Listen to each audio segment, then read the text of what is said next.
ఇక జగదాత్రి దివ్యాంకకు వార్నింగ్ ఇస్తూ ఉంటుంది. ఈలోపు నిషి ఏంటి ఆ మాటలు, అసలు సెన్స్ లేకుండా దివ్యాంకతో అలా మాట్లాడుతున్నావేంటి అని చెప్పేసి నిషి అంటూ ఉంటుంది.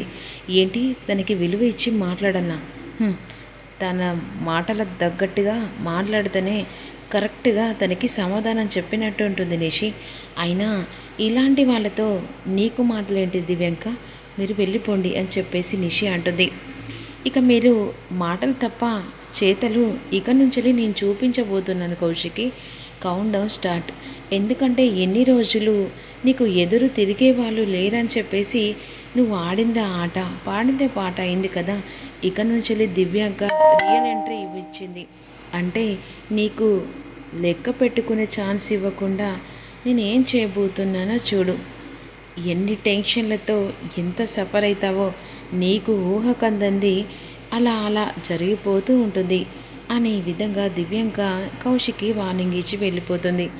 ఈలోపు అయినా వదిన అంటే నీ కోపం వస్తుంది కానీ ఆ దివ్యాంకతో గొడవ పడాల్సిన అవసరం ఏమున్నది, లేనిపోని తలనొప్పి తప్ప. అవునక్క, నిషి చెప్పింది ఇందాకనే కదా. అయినా కూడా ఆ దివ్యాంకతో గొడవ పడి ఇదంతా మనకు లేనిపోని అన్ని గొడవ తప్ప ఇంకేం లేదు. అయినా కౌశికి ఎలాంటి నిర్ణయం తీసుకుంటుందో దాని ప్రకారమే అందరూ యాక్సెప్ట్ చేయాలి. తనకి లేనిపోని మీరు సమాధానం చెప్పాల్సిన అవసరం లేదురా అని సుధాకర్ అని వెళ్ళిపోతాడు. అయినా ఎవరి గోతులో వాళ్ళే పడతారులే యువరాజ్.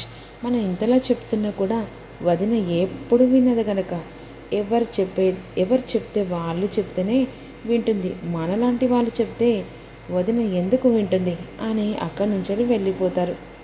వదిన, నువ్వు ఏ నిర్ణయం తీసుకున్నా ఒకరి గురించి ఆలోచించి వాళ్ళ భవిష్యత్తును ఆలోచించి వాళ్ళకు న్యాయం చేయాలని అనుకుంటున్నాం.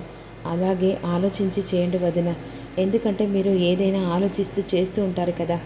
అసలు ఈ రమేష్ ఆ సునీత ఎక్కడికి వెళ్ళిందనేది కూడా పోలీసులకు ఇన్ఫర్మేషన్ ఇస్తే బాగుంటుందేమో అనే విధంగా అన్న తర్వాత, సరే సైట్ దగ్గరికి రేపు వెళ్తాను కదా, అక్కడికి వెళ్ళి ఇక రమేష్ని పిలిపించి సునీత కనిపించట్లేదని అతనితో కేసు పెట్టితే సరిపోతుందని చెప్పేసి కౌశికి అనుకుంటుంది.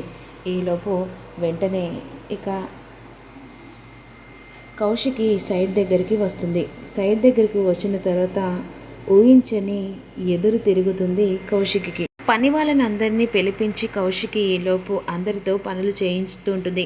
మేనేజర్కి చెప్పి ఇక్కడ ప్రతి ఒక్క పని దగ్గరుండి చూసుకో మేనేజర్, నేను ఆఫీస్కి బయలుదేరుతానని చెప్పేసి కౌశికి అంటుండగా ఈలోపు అలా తవ్వుతుండగా వెంటనే గుణపానికి రక్తం వస్తూ ఉంటుంది.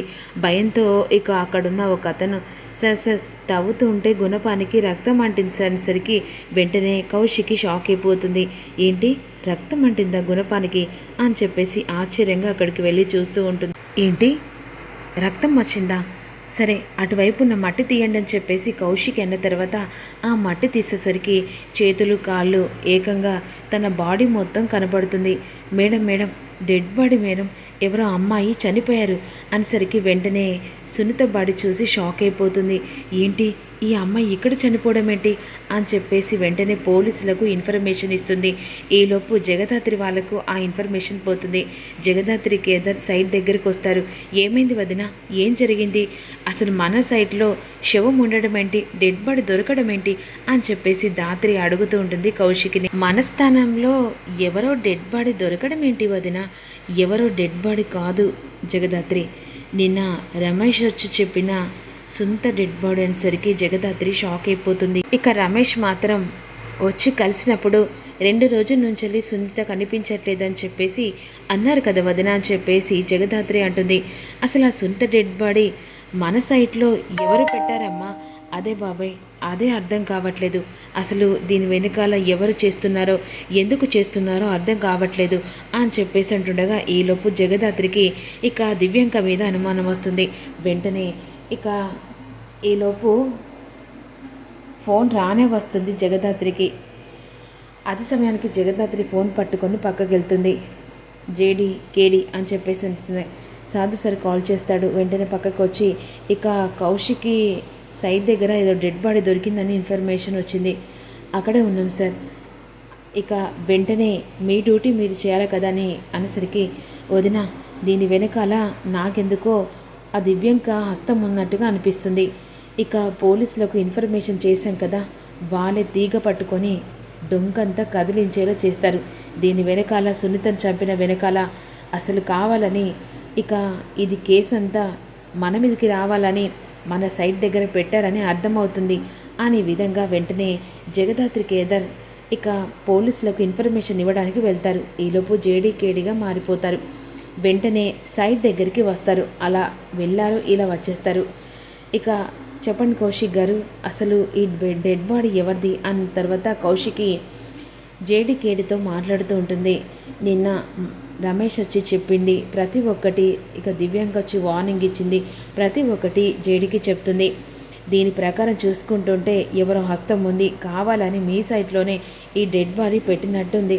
ఇక నిజాలు తెలుసుకొని అసలు దీని వెనకాల ఎవరు ఉందో ఖచ్చితంగా బయట పెడతాం కౌశిక్ గారు, ప్లీజ్ అసలు ఎవరు చేశారో అర్థం కావట్లేదు అనే విధంగా అన్న తర్వాత మీరు టెన్షన్ పడకండి కౌశిక్ గారు, ఈ ప్రాబ్లంకి సొల్యూషన్ మేము వెతుకులాడతాం, కాస్త మీరు రిలాక్స్ కాండి.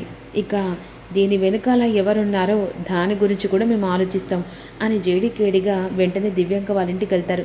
ఈలోపు దివ్యాంక హ్యాపీగా కాళ్ళ మీద కాలేసుకొని ఉంటుంది. ఇక వెంటనే జేడీకేడిగా లోపలికి వెళ్తారు. ఎవరు మీరు? ఇక జేడీకేడి అనేసరికి ఏంటి మా ఇంటికి ఎందుకు వచ్చారు? మీతో పని పడింది దివ్యాంక గారు, సునీత 2 రోజుల నుంచి కనిపించట్లేదని చెప్పేసి ఇక వార్త వచ్చింది.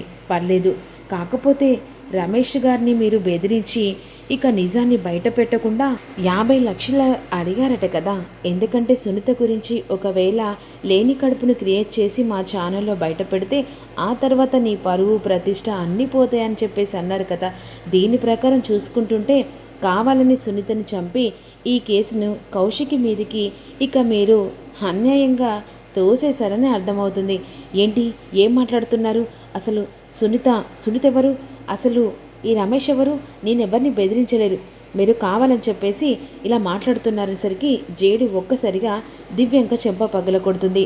మీరు నిజం చెప్పారని నాకు బాగా తెలుసు, ఇప్పుడు మేము సాక్ష్యాలను కాసేపట్లో స్వీకరిస్తాం, ఆ తర్వాత మీరని తెలిసిన తర్వాత డైరెక్ట్ ఎన్కౌంటరే చేస్తా అనేసరికి వెంటనే ఇక జేడీ మాటలు విన్న దివ్యాంక షాకింగ్గా చూస్తూ ఉంటుంది.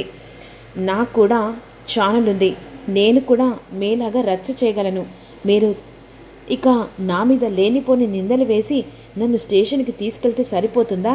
ఇక్కడ దివ్యాంక, ఓ మీకు కూడా ఛానల్ ఉందని చెప్పేసి మాకు తెలియదు, అన్యాయంగా అందరినీ మీ ఇష్టం ఉన్నట్టు వాడుకొని వాళ్ళ దగ్గర డబ్బు దోచుకోవడం, ఇవన్నీ మీ ఛానల్ వాళ్ళు గుర్తించట్లేదన్నమాట. సరే, నీ అదర్ లాంగ్వేజ్లో వస్తాను దివ్యాంక గారు, మీరు కావాలని రమేష్ని ఎందుకు టార్గెట్ చేశారు? రమేష్ని టార్గెట్ చేస్తే లొంగకపోక కౌశికి వాళ్ళ ఇంటికి వెళ్ళి తనని ప్రాధేయపడ్డాడు అంటే మీకు ఆల్రెడీ ఇక్కడ సెటిల్మెంట్లు కాలేదని చెప్పేసి సుంతను మీరే కిడ్నాప్ చేసి తనని చంపేసి కౌశికి ల్యాండ్ దగ్గర మీరు పాతి పెట్టారని ఆల్రెడీ మా దగ్గర సాక్ష్యాలు ఉండేసరికి దివ్యాంక షాక్ అయిపోతుంది. ఏంటి ఏం మాట్లాడుతున్నారు? నాకు అవసరమే లేదు, ఆల్రెడీ మా దగ్గర సాక్ష్యాలు ఉన్నాయి దివ్యాంక గారు అని చెప్పేసి జేడి పామును కదిలిస్తుంది. ఆ పాము కదిలింపుడుకు నిజంగా పాము వచ్చి కాటేసినట్టుగా ఈ విధంగా దివ్యాంక కంగారు పడిపోతుంటుంది. సరే కేడి, ఈ దివ్యాంక ఇలా చెప్పదు కానీ సాక్ష్యాలు మొత్తం టెలికాస్ట్ చెయ్యి, అదే కౌశిక్ గారికి ఇస్తే తన నిజాలు బయట పెట్టేస్తారు, కాసేపు దివ్యాంక ఛానల్ మూతపడుతుంది, దివ్యాంక జైల్లో ఉంటుంది. ఒక్క నిమిషం ప్లీజ్ మీకు దండం పెడతాను, అసలు సుంతం చంపింది నేనే, ఆ కౌశికి పగపట్టి నేను ఇదంతా చేశాను. ఇన్ని రోజులు నేను ఎవరికి కనిపించకుండా ఇక దూరంగా వెళ్ళింది కౌశిక్ వల్లనే, ఈరోజు కౌశిక్ని దెబ్బతీయాలనే ఇదంతా పక్కగా ప్లాన్ చేశాను, అందుకనే సుంత డెడ్ బాడీని ఇక కౌశిక్ ల్యాండ్ దగ్గర పెట్టాను, ఇదంతా నా వల్లే అనేసరికి నిజాన్ని బయట పెట్టి జేడి వెంటనే దివ్యాంకను అరెస్ట్ చేస్తుంది. మరి అప్కమింగ్లో ఏం జరుగుతుందో తెలుసుకుందాం.